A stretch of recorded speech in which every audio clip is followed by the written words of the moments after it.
जय हिंद दोस्तों, स्वागत है आप लोग का आज की क्लास में। आज हम लोग क्लास 10th का चैप्टर 7 जो हमारी अर्थव्यवस्था से लिया गया है, नाम है उसका उपभोक्ता जागरण एवं संरक्षण, इसका पार्ट 2 है। चलिए, तो उपभोक्ता के अधिकार के बारे में हम लोग जानेंगे। तो देखिए, धारा 6 के अंतर्गत, ठीक है, धारा 6 के अंतर्गत उपभोक्ता को कुछ अधिकार दिए गए हैं, ठीक है। उनको हम एक एक करके जानते हैं। सबसे पहला सुरक्षा का अधिकार, ठीक है। धारा 6 के अंतर्गत उपभोक्ताओं को कुछ अधिकार दिए गए हैं। सबसे पहला अधिकार आपका क्या है? सुरक्षा का अधिकार। देखिए क्या कहता है, उपभोक्ता को ऐसे वस्तुओं और सेवाओं से सुरक्षा प्राप्त करने का अधिकार है जिससे उसके शरीर या संपत्ति को हानि हो सकती है। अब मान लीजिए बिजली है, बिजली से आप यूज कर रहे हैं, करंट लग गया तो आपको क्या होगा? हानि होगा। तो सुरक्षा का अधिकार आपको पाना क्या है? अनिवार्य है, ठीक है।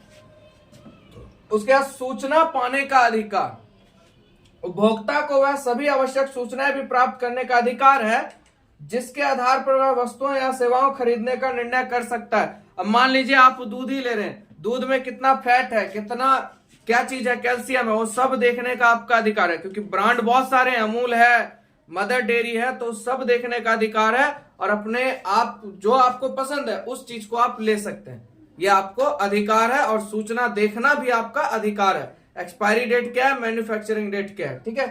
तीसरे की बात करते हैं, तो तीसरा है आपका चुनाव या पसंद करने का अधिकार। सही बात है, आपको चुनने का भी अधिकार है अपने हिसाब से और पसंद करने का भी अधिकार है। इसमें उपभोक्ता किसी भी ब्रांड का हो, गुण, आकार, रंग, रूप एवं मूल्य की वस्तुओं में किसी भी वस्तु का चुनाव करने में क्या स्वतंत्र है। उसको कोई रोक नहीं सकता कि उसको 2 रुपए का सामान लेना तो 2 ही का लेगा, आपके कहने से जबरदस्ती वो 10 का सामान नहीं उठाएगा, वो स्वतंत्र है अपने अधिकार से, ठीक है।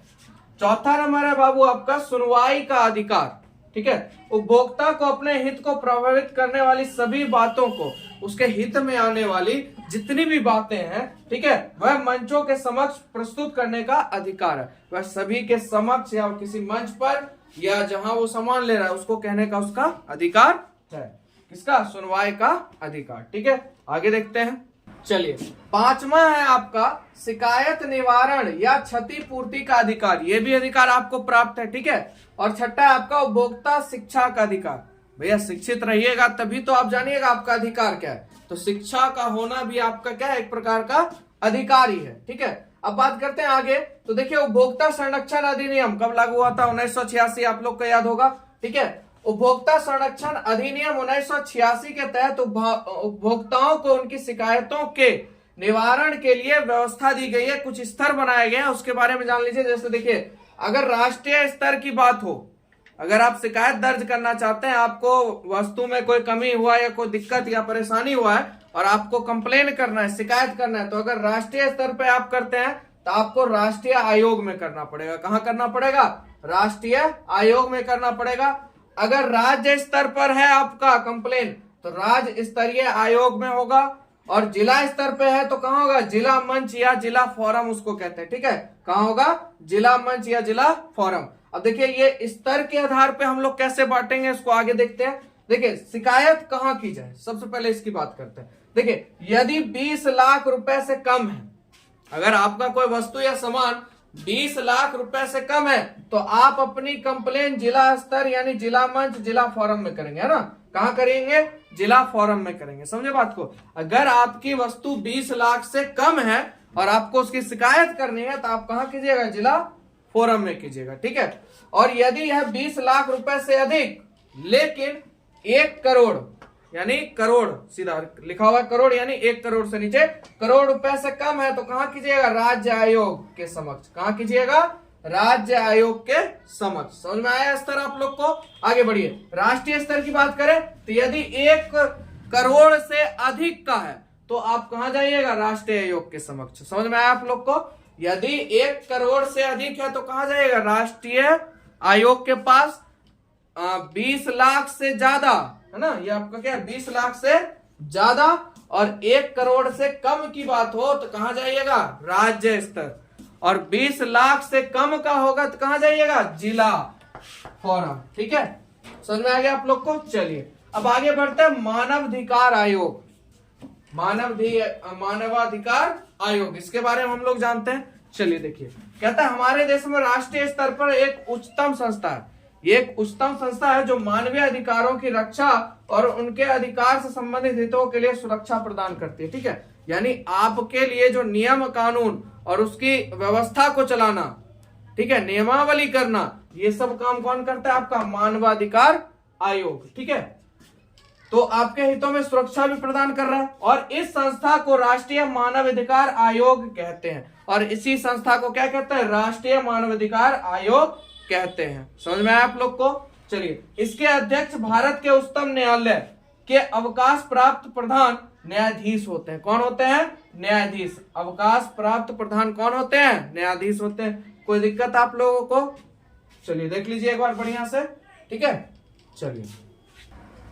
चलिए मानवाधिकार के बाद आगे बात करते हैं सूचना आयोग की। ठीक है, देखिए उपभोक्ता अपने अधिकारों की रक्षा तभी कर सकता है जब उन्हें उपभोग की वस्तुओं और सेवाओं के उत्पाद संबंधी सभी सूचना क्या हो? उपलब्ध हो। जिस चीज का वो उपयोग कर रहा है उस वस्तु के बारे में सभी जानकारी उसके पास विस्तृत रूप से प्रयुक्त हो। ठीक है, उपभोक्ता के इस समस्या के निराकरण के लिए सरकार द्वारा देश के स्तर पर, ठीक है, राष्ट्रीय सूचना आयोग, अगर बात करें देश के स्तर पर तो क्या होगा? राष्ट्रीय सूचना आयोग, और राज्य स्तर पर बात करें तो राज्य सूचना आयोग का गठन किया गया।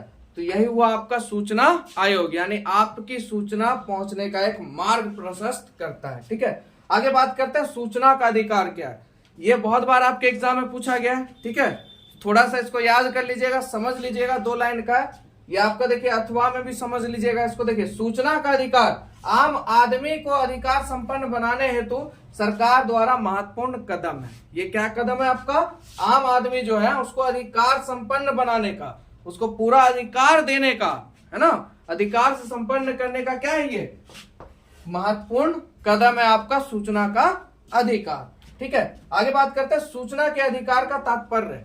इसका मतलब समझिएगा, तो कोई भी व्यक्ति अभिलेख, ईमेल, आदेश, दस्तावेज, नमूने और इलेक्ट्रॉनिक आंकड़ों आदि के रूप में ऐसे प्रत्येक सूचना प्राप्त कर सकता है जिसकी उसे आवश्यकता हो। यानी इनमें से किसी भी रूप में वह क्या प्राप्त कर सकता है? सूचना प्राप्त कर सकता है। ठीक है, आगे बात करते हैं जिसके लिए आवेदन संबंधी लोक सूचना अधिकारी, ठीक है, आवेदन संबंधी क्या? लोक सूचना अधिकारी के समक्ष आवेदन करेगा। किसके समक्ष आवेदन करेगा?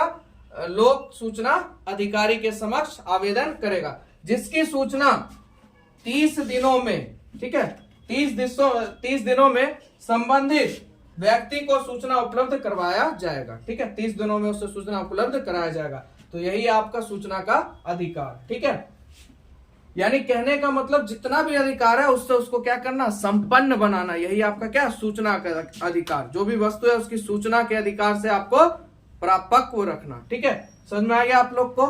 तो वीडियो अच्छा लगा हो तो प्लीज लाइक करें, चैनल को सब्सक्राइब करें, अपने दोस्तों में जरूर शेयर करें। मिलेंगे आप लोग से नेक्स्ट वीडियो में। आपका हमारी अर्थव्यवस्था जो आपका अर्थशास्त्र आज खत्म। चलिए।